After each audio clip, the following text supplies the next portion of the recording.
Bernard Poolman I, The Living Word. July 4th, 2007. Written by Bernard Poolman. Date: April 7th, 2007. Water crystallized living word Bernard Poolman.png. As a child, I was regarded as above average intelligent in all the local school assessments. This certainly seemed real in the lower grades. But in the higher grades, that became less certain as my marks took a regular yearly dive. In my final year of school, I scraped through. Then university. Again, all tests show I should study engineering. I did, but could not cope with the work. 6 months into university, I decided to do tests again. One of the tests I did was a reading test. I was an avid reader, mostly novels, encyclopedias, and historical. Soon, it was apparent that I had a reading problem.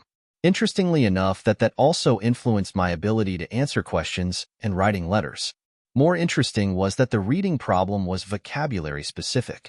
That means that if the work I presented was with my abstract known vocabulary, I was effective.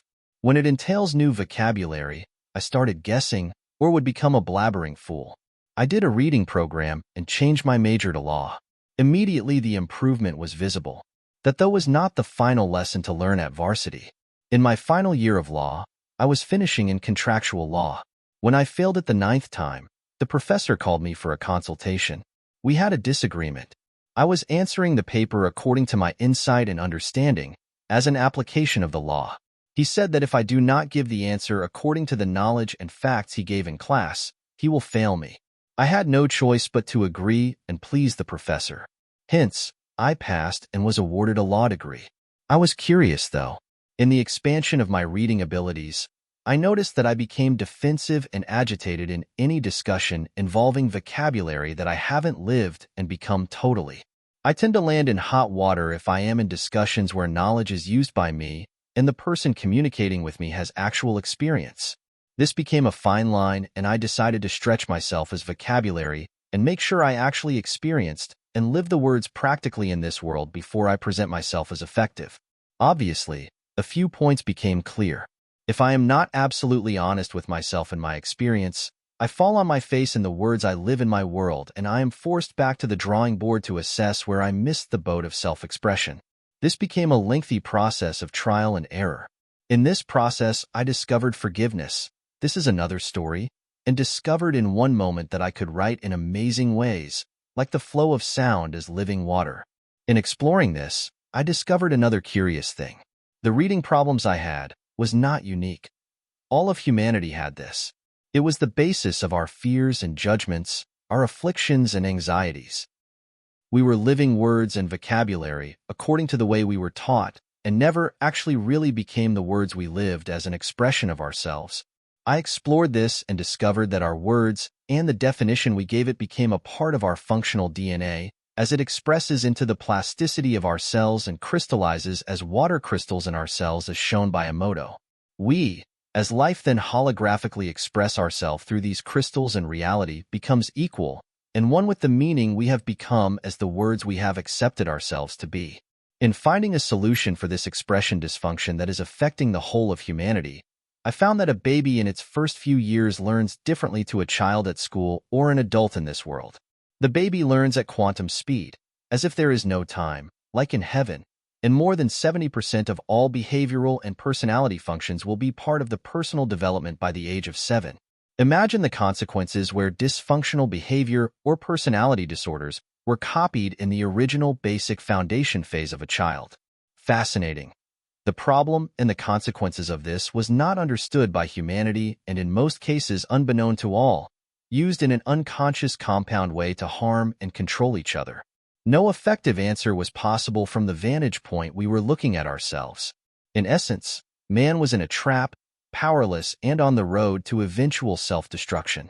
We placed faith in research at all levels of science and education that took the effect of the influence of the misinterpreted living words of the first 7 years of life for granted.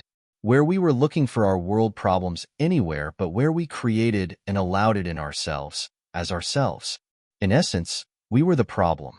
What to do? Silence. I must silence my mind to see. I must return to birth, to stop all words, all worth, all definitions, and start as if I am just born. One difference, though. I am going to be my own teacher. I am going to birth myself. I am unconditionally going to look at any words I choose to allow within me as me again and start again. It must be practical, not only in this world, but beyond. I must be able to live and experience the word as myself. I must understand honesty with myself. I must understand self-discipline within the process of the movement of myself as I create myself in this world. I must stop at nothing and no one, and thus I must be able to stand as all life, meaning that the answer must prove itself, that when all of life apply it as one, we will be equal and one and live in harmony as God. I understand clearly that such a point of God/Creator existed within each one of us. The process started 22 years ago and is where it is now. In this process, I found that we have created tools that may assist us if we choose to discipline ourselves to apply this. We developed software to quantify the process and then tested it on children. It proved immediately effective in all cases. Shortly, we will release this software to assist.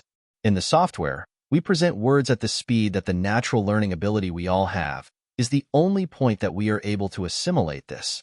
It sidesteps consciousness, which is slow, prescriptive, and structured, and sets one free through a process of application and quantum integration. The process is more effective with children still curious to discover themselves in the world.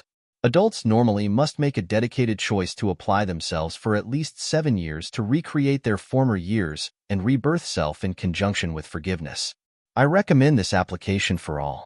After all, common sense dictates that if we all understand each other equally in our vocabulary, we will be able to stand as one in making decisions that is best for all, and we will not allow ourselves to be enslaved by and through words that is not serving the best interest of life. More soon.